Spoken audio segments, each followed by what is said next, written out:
ನಮಸ್ಕಾರ. ನುಡಿ ಬೆಳಕು. ದಯಾ ಗಂಗನಘಟ್ಟ ಅವರ ಪ್ರಜಾವಾಣಿಯ ಅಂಕಣ ಬರಹ ಸಾಕು ಎನ್ನುವುದರ ಅಳತೆ. ಊರಗೌಡ ತೀರಿಕೊಂಡ. ಅವನ ಮಗ ತಿಥಿ ಕಾರ್ಯಗಳನ್ನು ಅದ್ಧೂರಿಯಾಗಿ ನಡೆಸಿದ.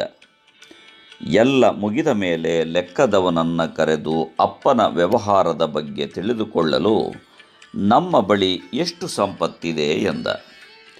4 ತಲೆಮಾರಿನವರೆಗೆ ಕೂತು ತಿನ್ನುವಷ್ಟು ಎಂದ ಲೆಕ್ಕದವ. ಅವತ್ತಿನಿಂದ ಗೌಡನಿಗೆ 4 ತಲೆಮಾರಿನ ನಂತರ ನನ್ನ ಮನೆತನದ ಜೀವನ ಹೇಗೆ ಎಂಬ ಚಿಂತೆ ಶುರುವಾಯಿತು. ಅದರ ಬಗ್ಗೆ ಯೋಚಿಸಿ ಕೆಲಸ ಮಾಡಿ ಚಿಂತೆ ಮಾಡಿ ಅವನ ಆರೋಗ್ಯ ಹಾಳಾಗಿ ಹೋಯಿತು.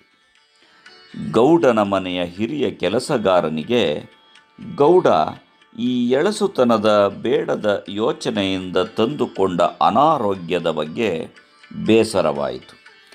ಸಮಯ ನೋಡಿ ಆತ ಗೌಡನಿಗೆ, ನಿಮ್ಮ ಚಿಂತೆ ದೂರವಾಗಬೇಕೆಂದರೆ ಪ್ರತಿದಿನ ಅವಶ್ಯಕತೆ ಇರುವ ಒಬ್ಬನಿಗೆ ಏನಾದರೂ ದಾನ ಮಾಡಿ ಎಂದು ಒಂದು ಪರಿಹಾರ ಸೂಚಿಸಿದ. ಗೌಡ ಪ್ರತಿದಿನ ದಾನ ಕೊಡತೊಡಗಿದ. ಹೀಗೆ ಕೊಡುವಾಗ ಅವನಿಗೆ ಏನೂ ಇಲ್ಲದವರ ಸ್ಥಿತಿಯ ಅರಿವಾಗತೊಡಗಿತು. ಒಂದು ದಿನ ಗೌಡನಿಂದ ದಾನ ಪಡೆಯಲು ಯಾರೂ ಬರಲೇ ಇಲ್ಲ. ಗೌಡ ಕಾಯ್ದು ಕಾಯ್ದು ಬೇಸತ್ತ. ಅಷ್ಟರಲ್ಲಿ ದಾರಿಯಲ್ಲಿ ರಸ್ತೆ ಸ್ವಚ್ಛ ಮಾಡುವ ಹೆಂಗಸೊಬ್ಬಳು ಹೋಗುತ್ತಿದ್ದಳು. ಗೌಡನಿಗೆ ಖುಷಿಯಾಯಿತು.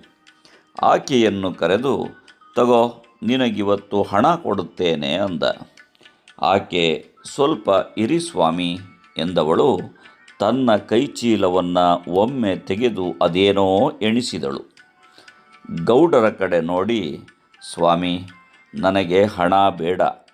ಇವತ್ತಿಗೆ ಸಾಕಾಗುವಷ್ಟು ಹಣ ಈಗಾಗಲೇ ನನ್ನ ಬಳಿ ಇದೆ. ಬೇರೆ ಯಾರಾದರೂ ಅಗತ್ಯ ಇರುವವರಿಗೆ ಕೊಟ್ಟುಬಿಡಿ ಎಂದಳು. ಗೌಡನಿಗೆ ಆಶ್ಚರ್ಯವಾಯಿತು. ಇದೇನಿದು? ನಾನು ನೋಡಿದರೆ 4ನೇ ತಲೆಮಾರಿನ ಉಣ್ಣುವ ಚಿಂತೆಯಲ್ಲಿ ಹೈರಾಣಾಗಿದ್ದೇನೆ. ಈಕೆ ನೋಡಿದರೆ ನಾಳೆಯ ಚಿಂತೆಯನ್ನು ಮಾಡುತ್ತಿಲ್ಲವಲ್ಲ ಎಂದು ಯೋಚಿಸಿ, ಏನಮ್ಮ, ನಿನಗೆ ನಿನ್ನ ಮಕ್ಕಳ ಭವಿಷ್ಯದ ಮುಂದಾಲೋಚನೆ ಇಲ್ಲವೇ? ಹಣವಂತಳಾಗುವ, ಬೇಕಾದ್ದನ್ನು ಕೊಳ್ಳುವ, ಬಳಸುವ ಆಸೆಗಳಿಲ್ಲವಾ ಅಂದ. ಆಕೆ ನಗುತ್ತಾ, ನನಗೂ ಖಂಡಿತ ಅವೆಲ್ಲ ಆಸೆಗಳಿವೆ ಸ್ವಾಮಿ. ಆದರೆ ನನಗಿನ್ನೂ ವಯಸ್ಸಿದೆ. ನನ್ನ ಮಕ್ಕಳು ಚೆನ್ನಾಗಿ ದುಡಿಯುತ್ತಿದ್ದಾರೆ. ಹಾಗಾಗಿ ನಿಮ್ಮ ದಾನ ಬೇಡವೆಂದೆ. ಅಗೋ, ಅಲ್ಲಿ ಬರುತ್ತಿದ್ದಾನಲ್ಲ ಮುದುಕ, ಅವನಿಗೆ ನೀವು ಕೊಡಿ. ಅವನೀಗ ಕೆಲಸ ಮಾಡಲು ಅಶಕ್ತ. ನನಗಿಂತ ಅವನಿಗೆ ಇದರ ಅಗತ್ಯವಿದೆ ಎಂದು ಮುಂದೆ ಹೋದಳು. ಆಗ ಗೌಡನಿಗೆ ತನ್ನ ಅಹಂ ಮತ್ತು ಆಕೆಯ ಸ್ವಾಭಿಮಾನ, ತನ್ನ ದುರಾಸೆ ಮತ್ತು ಆಕೆಯ ತೃಪ್ತಿ, ಆಕೆಯ ಆರೋಗ್ಯ ಮತ್ತು ತನ್ನ ಅನಾರೋಗ್ಯದ ನಡುವಿನ ಕಾರಣ ಅರ್ಥವಾಯಿತು. ಹಣ ಮತ್ತು ಸವಲತ್ತುಗಳು ಯಾರಿಗಾದರೂ ಬೇಕೇ ಬೇಕು. ದೂರದೃಷ್ಟಿಯೂ ಇರಬೇಕು ನಿಜ. ಆದರೆ ಅದಕ್ಕೆ ನಾವು ತೆರುವ ಬೆಲೆ ಎಂಥದ್ದು ಅನ್ನುವುದು ಬಹಳ ಮುಖ್ಯವಾದ ವಿಚಾರ.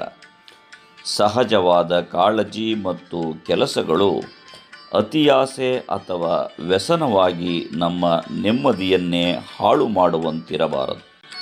ನಮ್ಮ ಸುತ್ತಮುತ್ತ ಅನಗತ್ಯ ಆಸ್ತಿ ಸಂಚಯ, ಬೇಡದ ಸಂಗ್ರಹಣೆ, ಕೊಳ್ಳುಬಾಕತನ ಇತ್ಯಾದಿ ದುರಾಸೆಯ ಗುಣಗಳನ್ನೇ ಬದುಕಿನ ದೂರಾಲೋಚನೆ ಎಂಬ ಭ್ರಮೆಯಲ್ಲಿ ಬದುಕುವವರನ್ನೇ ನೋಡುತ್ತಾ ಅವೇ ಇವತ್ತಿನ ಮೌಲ್ಯಗಳು ಎಂದು ನಾವು ಅಂದುಕೊಂಡಿದ್ದೇವೆ.